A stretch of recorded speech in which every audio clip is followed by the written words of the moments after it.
Renungan Malam, God's Amazing Grace atau Kasih Karunia Allah yang Mengagumkan oleh Ellen G. White, tanggal 1 Februari 2026.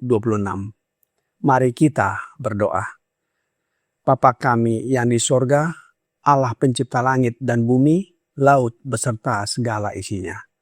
Satu-satunya Allah yang benar, yang kami sembah selalu melalui anak-Mu, Yesus Kristus. Kami bersyukur dan berterima kasih oleh sebab penyertaan dan perlindungan Bapa sepanjang hari dalam seluruh aktivitas dan pekerjaan kami. Pada malam ini, kami akan mendengarkan firman-Mu. Mohon karuniakan Roh Yesus Kristus dalam hati kami, menuntun dan mengajari kami agar dapat mengerti dan menghidupkan setiap firman yang kami pelajari dan dengarkan. Besertalah dengan kami sepanjang malam ini, ya Bapa. Kami persembahkan doa ini di dalam nama Yesus yang adalah Tuhan dan Juru Selamat kami. Amin. Renungan malam ini akan dibacakan oleh Ibu Suzanti Pasaribu. Kepada Ibu Suzanti, kami persilahkan. Shalom, selamat malam bagi kita semua. Renungan kita pada malam hari ini berjudul Adam dan Hawa, penguasa di Eden. Ayat intinya terdapat di dalam Kejadian 1 ayat 27 dan 28. Maka Allah menciptakan manusia itu menurut gambarnya, menurut gambar Allah diciptakannya dia. Laki-laki dan perempuan diciptakannya mereka. Allah memberkati mereka. Lalu Allah berfirman kepada mereka, beranak cuculah dan bertambah banyak, penuhilah bumi dan taklukkanlah itu. Berkuasalah atas segala binatang yang merayap di bumi. Adam dimahkotai sebagai raja di Eden. Kepadanya diberikan kuasa atas segala makhluk hidup yang telah diciptakan Allah. Tuhan memberkati Adam dan Hawa dengan kecerdasan yang tidak diberikannya kepada makhluk lain manapun. Ia menjadikan Adam sebagai penguasa yang sah atas segala pekerjaan tangannya. Diciptakan sebagai gambar dan kemuliaan Allah. Adam dan Hawa menerima karunia yang layak bagi panggilan mereka yang tinggi. Setiap kemampuan pikiran dan jiwa mereka memantulkan kemuliaan Sang Pencipta. Dikaruniai dengan anugerah mental dan rohani yang tinggi. Adam dan Hawa dijadikan hanya sedikit lebih rendah dari malaikat. Orang tua pertama kita, meskipun diciptakan dalam keadaan tidak berdosa dan kudus, tidak ditempatkan di luar kemungkinan untuk berbuat salah.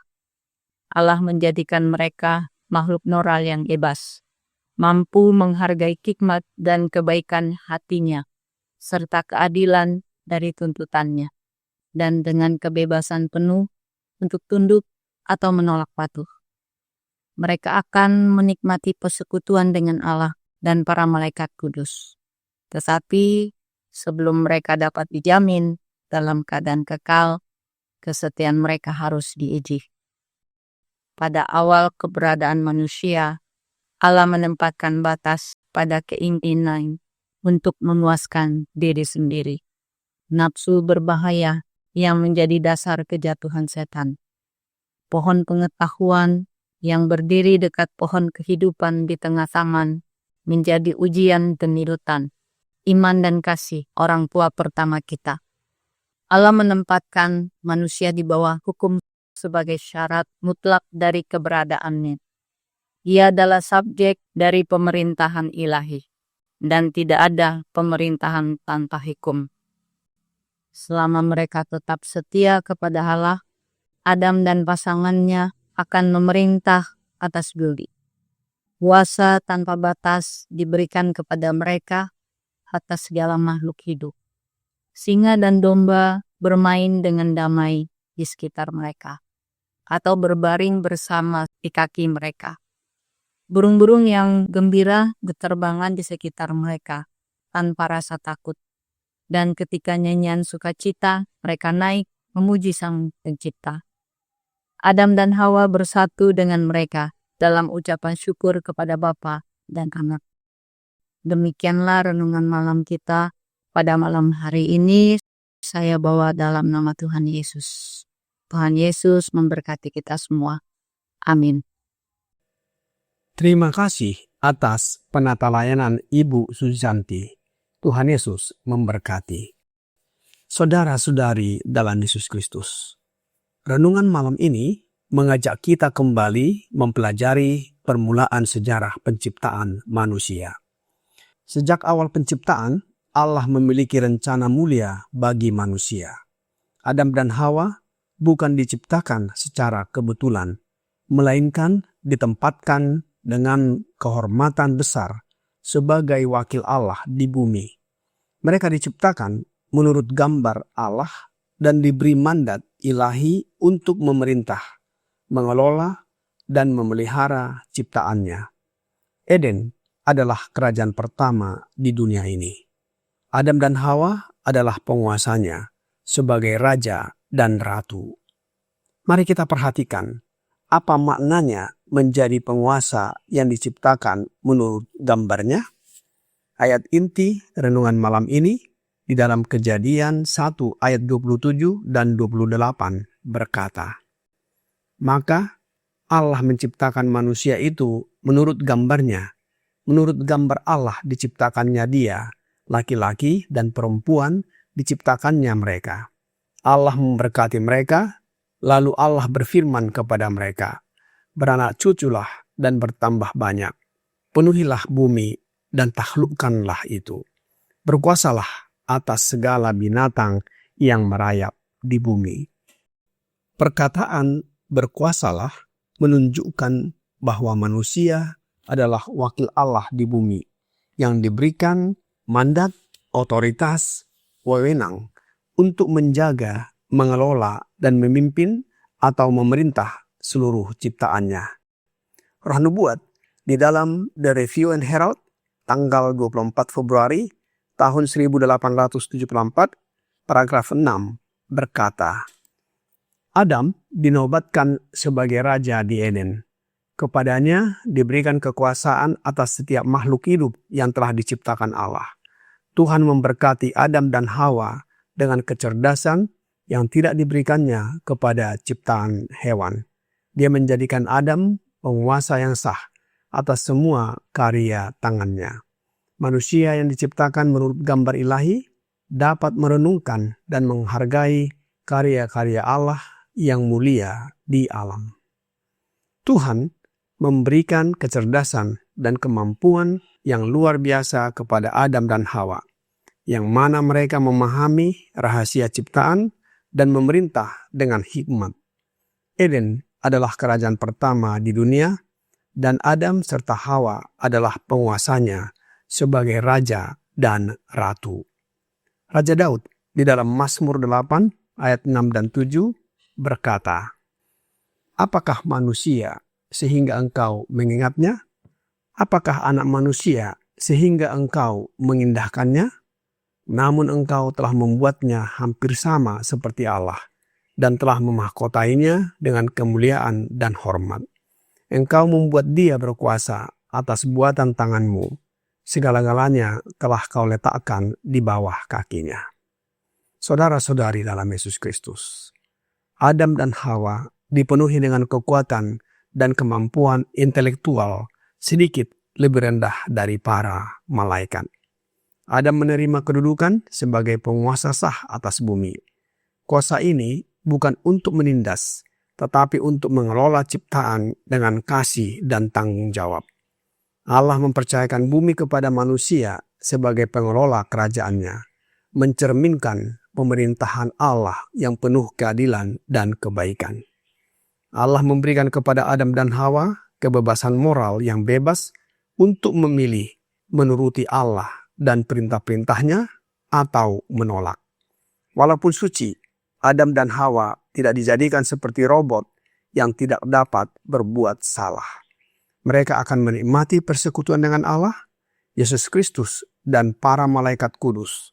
Tetapi sebelum mereka dapat dijamin dalam keamanan kekal, kesetiaan mereka harus diuji. Mengapa? Sebab renungan malam ini di dalam God's Amazing Grace, halaman 40, paragraf 4, berkata, pada awal keberadaan manusia, Allah menempatkan batas pada keinginan untuk memuaskan diri sendiri, nafsu berbahaya yang menjadi dasar kejatuhan setan. Pohon pengetahuan yang berdiri dekat pohon kehidupan di tengah taman menjadi ujian penurutan, iman, dan kasih orang tua pertama kita. Allah menempatkan manusia di bawah hukum sebagai syarat mutlak dari keberadaannya. Ia adalah subjek dari pemerintahan ilahi, dan tidak ada pemerintahan tanpa hukum. Pohon pengetahuan yang berdiri dekat pohon kehidupan di tengah taman menjadi ujian penurutan, iman, dan kasih orang tua pertama kita. Allah menempatkan manusia di bawah hukum sebagai syarat mutlak dari keberadaannya. Ia adalah subjek dari pemerintahan ilahi dan tidak ada pemerintahan tanpa hukum. Selama mereka tetap setia dalam penurutan terhadap hukum Allah, Adam dan pasangannya Hawa akan memerintah atas bumi. Kesetiaan sebagai syarat kuasa tanpa batas. Kuasa tanpa batas diberikan kepada mereka atas segala makhluk hidup. Allah mempercayakan bumi kepada manusia sebagai pengelola kerajaannya, mencerminkan pemerintahan Allah yang penuh keadilan dan kebaikan. Sehingga keharmonisan dan kedamaian antara makhluk-makhluk ciptaan terjalin dengan baik dan tanpa ketakutan. Nasihat Raja Salomo kepada kita malam hari ini, sebagaimana di dalam Pengkhotbah 12 ayat 13. Akhir kata dari segala yang didengar ialah, takutlah akan Allah dan berpeganglah pada perintah-perintahnya, karena ini adalah kewajiban setiap orang. Saudara-saudari dalam Yesus Kristus, takut akan Allah dan berpegang kepada perintah-perintahnya adalah bukti kasih kita kepadanya. Menuruti perintahnya adalah kewajiban kita. Dengan melaksanakan kewajiban, maka kita akan beroleh hak untuk masuk ke dalam kerajaan sorga. Kiranya renungan malam ini membawa pembaharuan dan sukacita bagi kita. Tuhan Yesus memberkati. Mari kita berdoa. Bapa kami yang di sorga, terima kasih atas firman yang sudah kami dengarkan malam ini, yang mengajarkan dan mengingatkan kami kembali akan penciptaan manusia, Adam dan Hawa. Bapa memberikan kepada mereka kecerdasan, kemampuan, tabiat yang suci, dan otoritas untuk memerintah ciptaan-Mu. Namun, walaupun mereka suci, tidak terlepas dari berbuat salah. Sebab, kebebasan memilih ada di tangan mereka untuk menuruti atau menolak perintah hukum-Mu. Ini adalah ujian bagi mereka untuk dapat menikmati persekutuan dengan Allah, Yesus Kristus, dan para malaikat.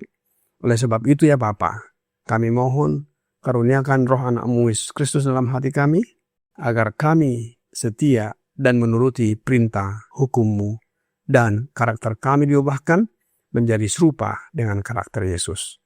Kami bersiap menyambut kedatangannya yang kedua kali, untuk diangkat masuk ke dalam kerajaan sorga. Banyak dosa dan pelanggaran yang kami lakukan ya Bapa. Mohon ampuni kami.